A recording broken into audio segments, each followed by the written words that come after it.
नमस्कार दोस्तों। Civil step के इस वीडियो में आप सभी का बहुत बहुत स्वागत है।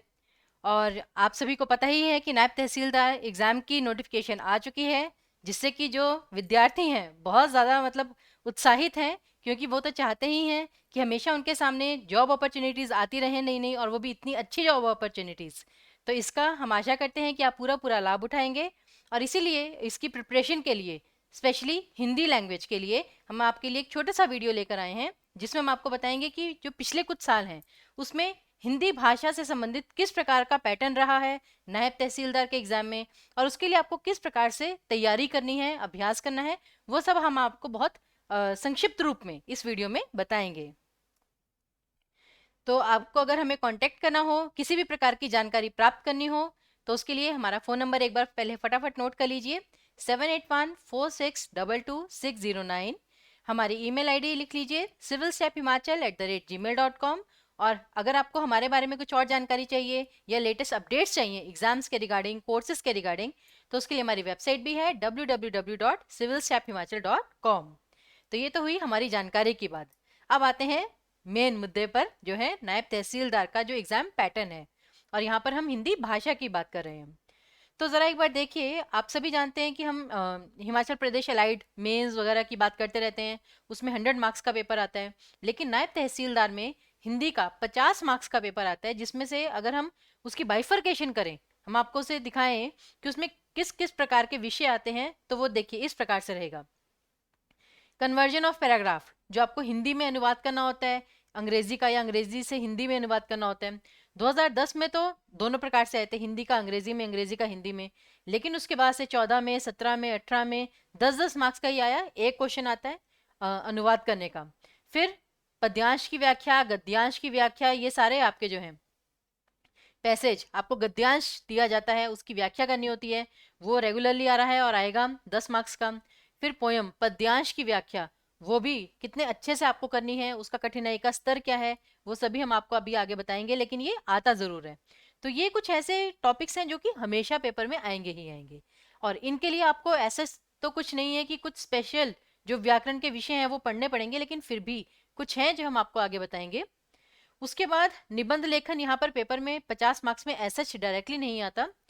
फिर सेंटेंस करेक्शन, अर्थात वाक्य अशुद्धि, जैसे जो आपको अशुद्ध वाक्य दिए जाते हैं उनमें से आपको गलतियां ढूंढकर शुद्ध वाक्य बनाना होता है। आपको ऐसा नहीं बताना होता कि इसमें अलग से लिखना होता कि किस प्रकार की गलती थी, लेकिन आपको अशुद्ध वाक्य को शुद्ध करके लिखना होता है।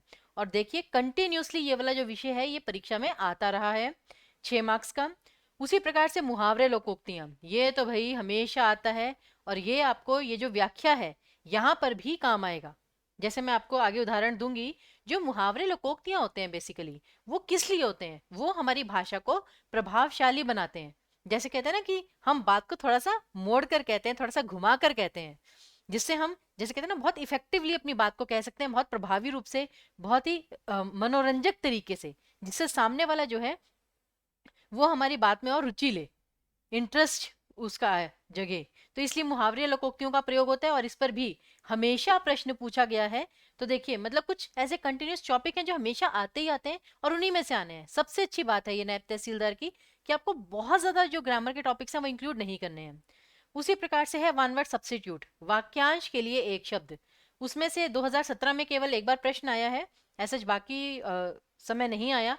लेकिन फिर भी ये बहुत ज़्यादा मुश्किल नहीं और बहुत ही ज़्यादा आसान भी नहीं, थोड़े से अभ्यास की आपको आवश्यकता ज़रूर होगी इसमें। लेकिन पर्यायवाची विलोम शब्द, इन पर भी कंटिन्यूसली जो है क्वेश्चन आता रहा है, तो इसकी भी हमें तैयारी करनी होगी। अंग्रेजी की तो हम वोकेबलरी अपनी इंप्रूव करते रहते हैं, लेकिन हिंदी की शब्दावली, जो हिंदी हमारी मातृभाषा है, उसकी भी शब्दावली का हमें थोड़ा सा अभ्यास तो करना ही पड़ेगा, जिससे हम और अच्छी भाषा का प्रयोग कर सकें। तो ये तो वो सारे विषय थे जो हमेशा से पेपर में आए हैं। लेकिन अब जैसे मैंने कहा था, ये जो व्याख्या है उसके लिए, या फिर जैसे आपको मुहावरे लोकोक्तियों में क्या होता है, आपको सिर्फ अर्थ नहीं लिखना होता, उसका वाक्य में प्रयोग भी करना होता है। तो अब जब आप हिंदी के वाक्य लिखते हैं, आपको लगता है हिंदी के लिए हमें क्या अभ्यास की आवश्यकता है? इसमें तो कुछ भी ऐसा नहीं है, हमारी मातृभाषा है, हमें, हम अच्छे से हिंदी में ही सोचते हैं, आराम से लिख भी लेंगे। लेकिन यहाँ पर स्टूडेंट सबसे बड़ी गलती करते हैं। क्या होता है कि हिंदी हम जितनी आसानी से सोच लेते हैं ना, बोल लेते हैं, लिखना उतना ही कठिन है। क्यों? ये हिंदी की एक खूबसूरती है कि उसे हम सोच तो बहुत आसानी से लेते हैं, लेकिन उसमें बहुत स्पेसिफिकेशंस होती हैं। आप जैसा बोलते हैं बिल्कुल आपको वैसा ही लिखना होता है। मात्रा छोटी ई से बड़ी ई हुई और आपका पूरा का पूरा अर्थ ही बदल गया। जो मात्रा है वो अ से आ की हुई या छोटे ऊ से बड़े ऊ की हुई, पूरा का पूरा शब्द का अर्थ ही बदल गया। और जहां पे शब्द का अर्थ बदला वहां पे अर्थ का अनर्थ हुआ। तो इसलिए हिंदी में आपको बहुत अभ्यास की आवश्यकता होती है। स्टूडेंट्स को लगता है कि बहुत लाइटली लेते हैं वो इस सब्जेक्ट को, जबकि मुझे लगता है कि यहाँ पर ये जो 50 मार्क्स का पेपर है, इसमें बहुत अच्छे मार्क्स स्कोर करके अपनी जो है अपॉर्चुनिटी को बहुत अच्छे से ग्रैप्स कर सकते हैं। तो देखिए कुछ कुछ ऐसे टॉपिक्स हैं, जैसे कि जो चिन्ह होते हैं, विराम चिन्ह, अल्प विराम, कॉमा, सेमीकोलन, इन्वर्टेड कॉमास, ये आपको लिखने में बहुत ज़रूरी होते हैं। लेकिन मोस्टली स्टूडेंट्स को ये पता ही नहीं होता कि हिंदी में कॉमा कब लगाना है। फुल स्टॉप तो भाई सबको पता है कि जहाँ पे वाक्य खत्म हुआ फुल स्टॉप लगा दिया, पूर्ण विराम। लेकिन कॉमा कहाँ पर लगाना है, इन्वर्टेड कॉमा किस प्रकार से लगाना है, उन सब चीज़ों का ज्ञान मोस्टली स्टूडेंट्स को इतना अधिक नहीं होता है। और वैसे भी हिंदी की हमारी थोड़ी प्रैक्टिस छूट जाती है, क्योंकि स्कूल्स के बाद आपने देखा होगा हायर स्टडीज में मोस्टली हम अंग्रेजी में ही अधिकतर जो विषय हैं वो पढ़ते हैं। तो इसलिए अभ्यास की आपको बहुत आवश्यकता होगी। दूसरा, करेक्ट स्पेलिंग्स जिसे हम कहते हैं वर्तनी, ये तो सबसे ज़्यादा आवश्यक है, क्योंकि जब भी आप अपने विचार लिखेंगे, व्याख्या में लिखेंगे, उसके बाद आप मुहावरे लोकोक्तियों में वाक्य बनाएंगे, वो सब करेंगे, उसमें आप जब अपने विचार लिखेंगे, वर्तनी स्पेलिंग्स बिल्कुल सही होने चाहिए। जैसे मैंने आपको अभी बताया, अगर आप किसी शब्द में छोटे ऊ की जगह बड़ा ऊ लिख देंगे, ठीक है ना, बोलने में चाहे नॉर्मल लगे, लेकिन जब लिखेंगे तो उसका बिल्कुल भिन्न अर्थ निकलता है, और वहां पर गलतियां हो सकती हैं। फिर शब्द युग्म। शब्द युग्म क्या होता है? जैसे अभी मैंने आपको बताया, अक्षी, अक्षी, एक श में छोटी ई की मात्रा है, एक श में बड़ी ई की मात्रा है, और दोनों का अर्थ बिल्कुल भिन्न है। तो यहाँ पर थोड़ा सा जो है ध्यान देना पड़ता है। उसी प्रकार उपसर्ग प्रत्यय, ये क्या होते हैं कि जैसे मैं कहती हूँ आवश्यक और अनावश्यक। तो आवश्यक जो है मतलब कि बहुत जरूरी, और अनावश्यक, अनावश्यक में हमने क्या किया, आवश्यक के आगे अन उपसर्ग जोड़ दिया, और उससे क्या हुआ, वो उसका विलोम शब्द बन गया। उसी प्रकार क्षर का अक्षर, और उसी प्रकार सीमा का जैसे सीमित, असीम। तो ये उपसर्ग वगैरह जोड़कर हम किस प्रकार से विपरीत शब्द बनाते हैं, समानार्थी शब्द बनाते हैं, और उससे भी महत्वपूर्ण, हमें शब्दों का अर्थ समझ में आता है। अगर हमारे सामने एकदम से कोई नया जो है शब्द आ जाए, अब वोकैबुलरी इतनी बड़ी होती है अंग्रेजी की नहीं, हिंदी की भी इतने ज्यादा शब्द हैं, आप हर शब्द का अर्थ आपको नहीं पता हो सकता जितना भी आप अभ्यास कर लें। लेकिन आप उस शब्द को थोड़ा सा गेस तो कर सकते हैं ना, अंदाजा तो लगा सकते हैं, और उसी के लिए आपको शब्द युग्म की, उपसर्ग प्रत्यय की, समास की आवश्यकता पड़ती है। साथ ही साथ ये जो समास विषय है, ये वहां पर भी काम आता है कि जैसे आप वहां पे पद्यांश और गद्यांश की व्याख्या करेंगे, तो वहां पर ना आपको कभी कभी विशेष लिखना पड़ता है कि इस गद्यांश में या इस कविता में विशेष क्या है। तो वहां पर कभी कभी समासिक शब्दावली का इस्तेमाल होता है, जैसे कि रत्न जड़ित रत्न जड़ित सिंहासन। अब रत्न जड़ित अर्थात रत्नों से जड़ित, रत्नों से जड़ा हुआ।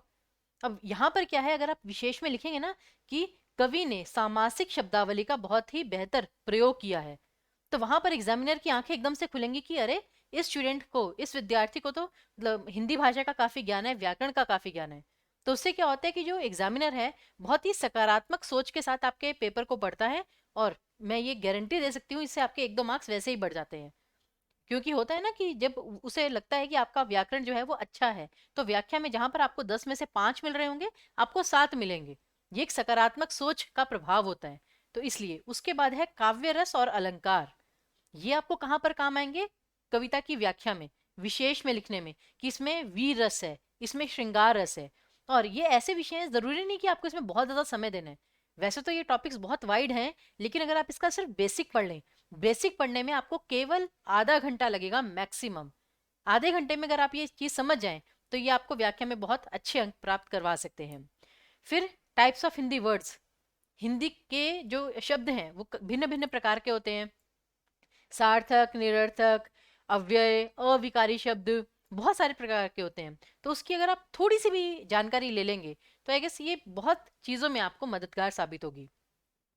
बाकी अन्य जो व्याकरणिक विषय हैं वो तो बीच बीच में चलते रहते हैं, लेकिन मुख्य जो है वो पहले 9 हैं यहाँ पर्यायवाची विलोम शब्द तक, जिनमें से प्रश्न हमेशा आता है, आता रहेगा।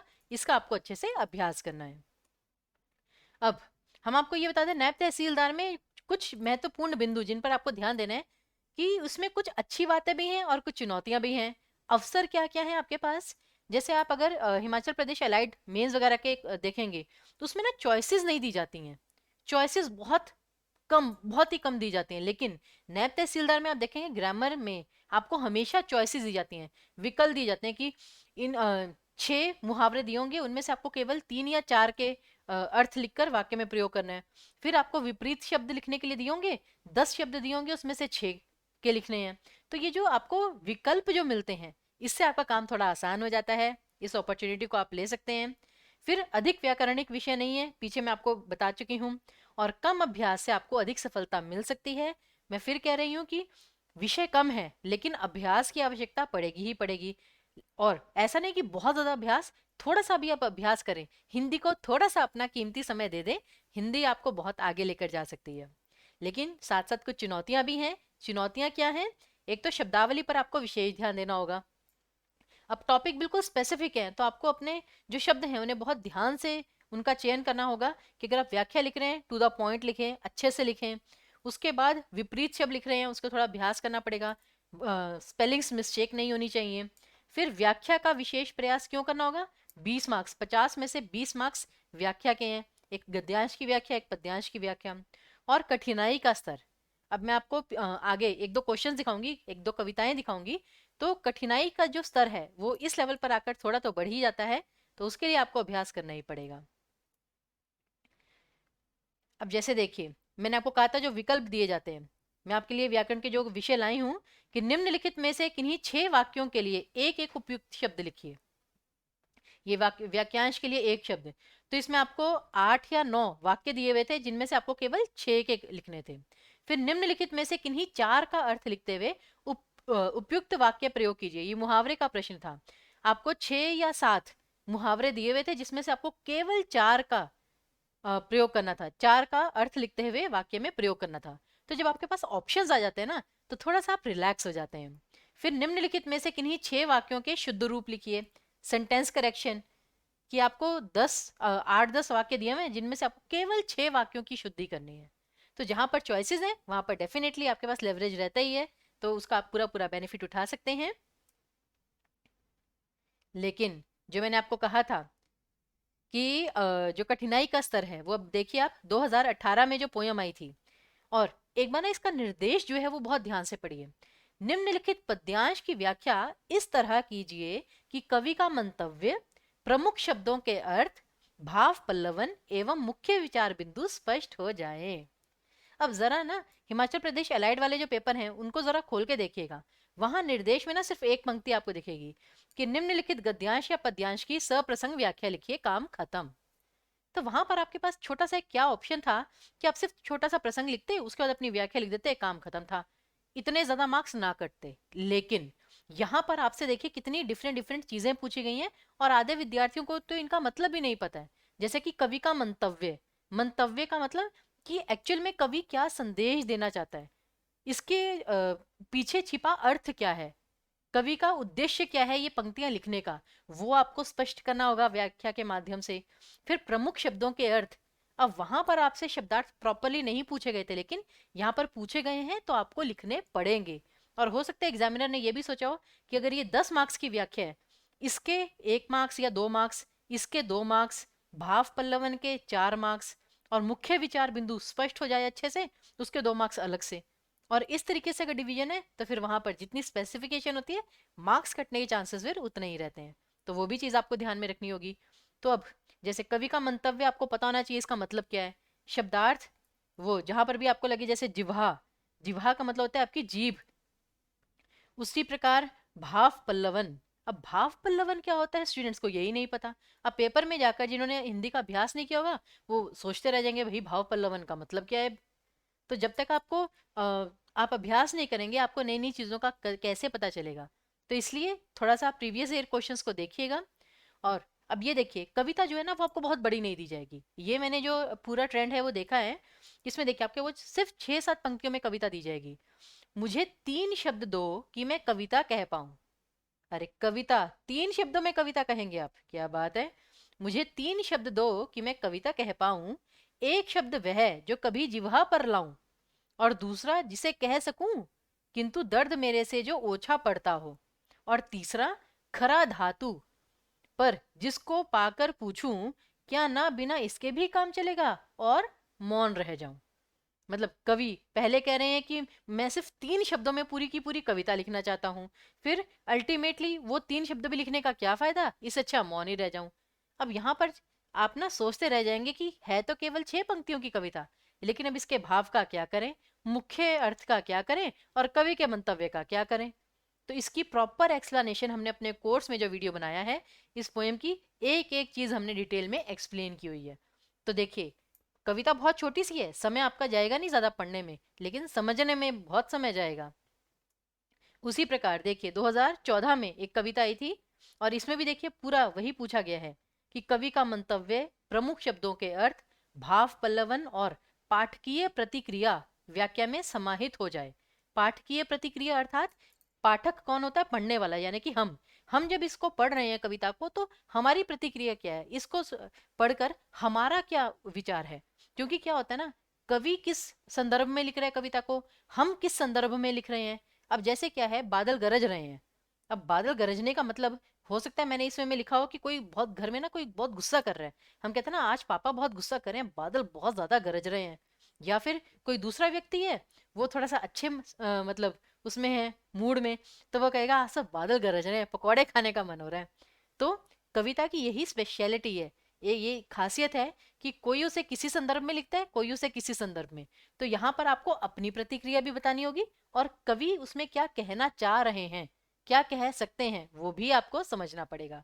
तो देखिए केवल 5 पंक्तियां हैं, हम इंटेलेक्चुअल हैं, हम दुनिया को चलाना बता सकते हैं पर खुद नहीं चल सकते, हम सारी दुनिया पर शासन कर सकते हैं पर खुद अनुशासित नहीं हो सकते।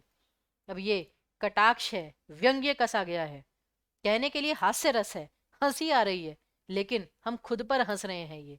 ये भारत देश के लिए भी कहा गया है, विश्व के, वैसे विश्व के लिए भी कहा गया है कि जैसे विश्व है, विश्व मतलब पूरी धरती को, धरती में इतने ज्यादा मतलब वैज्ञानिक हैं, इतने आविष्कार उन्होंने कर लिए हैं, लेकिन वो पूरे ब्रह्मांड को तो बता देंगे कि ब्रह्मांड में ये जो ग्रह है ये इस प्रकार से चलता है, इसके इतने चंद्रमा हैं, बृहस्पति के इतने चंद्रमा हैं, बृहस्पति की दिशा ऐसी चल रही है, वो सब तो बता देंगे, लेकिन उनकी अपनी जिंदगी में क्या चल रहा है, उनके अपने ग्रह पर, पृथ्वी पर क्या चल रहा है, उन्हें कुछ नहीं अंदाजा। एक छोटे से कीटाणु ने, ठीक है ना, सारे आविष्कारों की नानी याद दिला दी। तो ये चीज है। तो या व्यक्तिगत स्तर पर, फिर अपने राष्ट्रीय स्तर पर, फिर वैश्विक स्तर पर, तो हर तरीके से आप उस चीज को किस प्रकार से उसकी व्याख्या कर सकते हैं, समझा सकते हैं, ये बताएगा कि आपकी जो व्याख्या है वो कितनी प्रभावशाली है। तो अभी तक हमने आपको नायब तहसीलदार के एग्जाम का हिंदी लैंग्वेज का एक पैटर्न बताया, उसके कठिनाई का स्तर बताया कि किस किस प्रकार से आपको चीजें समझनी है, किस प्रकार का आपको अभ्यास चाहिए। और उसी के लिए सिविल स्टेप आपके लिए एक ट्रैकिंग कोर्स लेकर आया है हिंदी का, जो आपके लिए बहुत ही महत्वपूर्ण साबित हो सकता है, लाभदायक साबित हो सकता है। और वैसे तो कोर्स की जो आवश्यकता है वो इसलिए पड़ती है क्योंकि एक तो उससे हमारी रेगुलरिटी बनी रहती है, रूटीन बना रहता है, और हमें मतलब रेगुलर इंटरवल्स पर प्रैक्टिस क्वेश्चंस मिलते रहते हैं। लेकिन प्रीवियस ईयर क्वेश्चंस जो हैं वो तो आपको हमेशा ध्यान रखने हैं, और हमने भी अपने कोर्स में हर टॉपिक के साथ जो उसके प्रीवियस ईयर क्वेश्चंस हैं सभी के सभी इंक्लूड किए हैं, सभी के आंसर्स, एक्सप्लेनेशंस वो सब आपको दी हैं, जिससे कि आपको पता चले कि महत्वपूर्ण विषय कौन से हैं, विषयों की विविधता, कितने डिफरेंट डिफरेंट टाइप्स के हैं, उनका डिफिकल्टी लेवल, कठिनाई का स्तर, और सही शब्दों का चयन। अब जैसे क्या है कि हमें ये लगता है कि आज तो नए नए दुनिया में नई नई खोजें चल रही हैं, नई नई चीज़ों का पता चल रहा है। इसकी बजाय अगर आप ये कहें, या फिर मेरे मन में ना नए नए ख्याल आ रहे हैं आज, ये साधारण वाक्य लिखने की बजाय अगर आप ये लिखेंगे इसके स्थान पर, आज तो मेरे मन मस्तिष्क में बहुत ही नए नए, बहुत ही रोमांचक और बहुत ही रचनात्मक विचार उत्पन्न हो रहे हैं। तो अब देखिए, दोनों का मतलब एक ही था, लेकिन आपने भाषा को थोड़ा अच्छी शब्दावली का प्रयोग कर अपनी भाषा को प्रभावशाली बनाया। तो इसलिए सही शब्दों का चयन बहुत आवश्यक है, और वो हम आपको अभ्यास के माध्यम से पूरी उसकी प्रैक्टिस करवाएंगे। और कोर्स से आपको क्या लाभ होगा मैं बता ही चुकी हूँ। एक तो आपका निरंतर अभ्यास चलता रहता है, लाइव सेशंस होंगे, क्वेरी सेशंस होंगे। पढ़ते पढ़ते कोई भी आपकी क्वेरी हो, लाइव सेशंस ना भी अटेंड कर पाए लेकिन फिर भी अगर पढ़ते पढ़ते आपकी कोई क्वेरी हो, तो आप एट ए टाइम टेलीग्राम के द्वारा हमसे जुड़ सकते हैं, मेल से आप अपनी क्वेरी हमें भेज सकते हैं। आपको विद इन मैक्सिमम 20 आवर्स या फिर 24 आवर्स आपको आपकी क्वेरी का आंसर मिल जाएगा। कोई टॉपिक नहीं पता, हम डिटेल में उसको एक्सप्लेन करेंगे। साथ ही साथ स्वयं का निरंतर मूल्यांकन आप कर सकते हैं कि थोड़ा सा पढ़ा, फिर उसके प्रैक्टिस क्वेश्चंस आपको मिले, आपने तैयारी की, टीचर से पूछा कि ये गलत है या सही है, तो आप अपनी सेल्फ असेसमेंट भी कर सकते हैं रेगुलरली। समय का प्रबंधन आपको पता चलेगा कि हिंदी के लिए कितना समय है और कितने समय में आपको व्याख्या कितनी लंबी लिखनी है, और व्याकरण सॉल्व करने में आपको कितना समय लग रहा है। तो समय नियोजन, समय का प्रबंधन कैसे होगा? अभ्यास के द्वारा होगा। और शब्दावली में सुधार हम आपके साथ जब यहाँ पर डिस्कस करेंगे, नए नए शब्द आपको पता चलते रहेंगे। तो ये सब कोर्स से आपको ज़रूर फायदा होगा। तो चलिए फिर, आपके साथ बहुत सारा समय हमने आपका ले ही लिया है, और हम आशा करते हैं कि ये जितना भी समय हमने आपका लिया है इसे आप अच्छे से इन्वेस्ट ही करेंगे, समझने का प्रयास करेंगे, स्ट्रेटेजी सही अपनाएंगे, और नायब तहसीलदार का एग्ज़ाम ज़रूर क्लियर करेंगे। तो कोई भी क्वेरी हो, कोर्स लेना हो, या एग्ज़ाम डेट के बारे में, स्ट्रेटजीज के बारे में, किसी भी चीज़ के बारे में आपको जानना हो, तो फिर से मैं बता रही हूँ, हमारा फ़ोन नंबर है 7814622609। हमारी ईमेल आईडी है civilstaffhimachal@gmail.com, और हमारी वेबसाइट है www.civilstaffhimachal.com। तो चलिए, आज 2021 का आखिरी दिन है, और कल 2022 जो है वो दस्तक दे ही देगा, फाइनली आ ही जाएगा। तो आप सभी को मेरी तरफ से, सिविल स्टैफ की तरफ से, सिविल स्टैफ के सारे जो अध्यापक हैं उनकी तरफ से, पूरी टीम की तरफ से very very happy new year. नव वर्ष की आपको बहुत बहुत शुभकामनाएं। हम आशा करते हैं कि नव वर्ष आपके जीवन में खुशहाली लेकर आए, सफलता लेकर आए, स्वस्थ जीवन लेकर आए। इसी आशा के साथ हम आपसे विदा लेते हैं। धन्यवाद।